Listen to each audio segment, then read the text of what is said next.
Hello everyone, সবাই কেমন আছো? আশা করছি খুব ভালো আছো। আমার একটি ব্লগে তোমাদের অনেক ওয়েলকাম। তো ভাবছো দিদিভাই এত ব্যাগপত্র নিয়ে বাসে উঠছে কেন?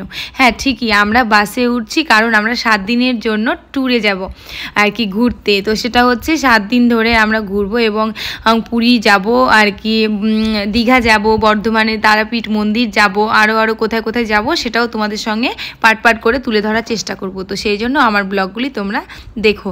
তো দেখো আমরা এখন সিটে বসে গিয়েছি, এখন আমাদের বাস ছাড়বে হয়তো। তো আমরা যাব, ফার্স্টে আমরা যাব মন্দিরে, হচ্ছে তারাপীঠ মন্দিরে আর কি, বর্ধমান জেলায়।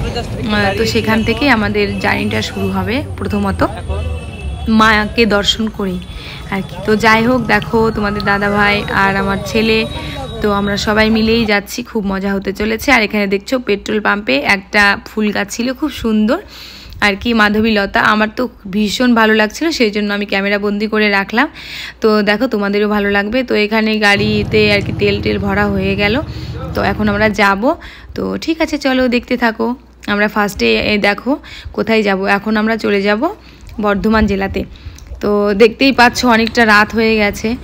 তো এখন আমরা অলরেডি চলে এসেছি, এখন হোটেল বুক করব। তো হোটেলে থাকবো, পরদিন আমরা মাকে দর্শন করব। তো আশা করছি আমার এই ব্লগটি ভালো লাগলে লাইক কমেন্ট শেয়ার করতে ভুলো না, সাবস্ক্রাইব এবং ফলো করতেও ভুলো না। Tata guys.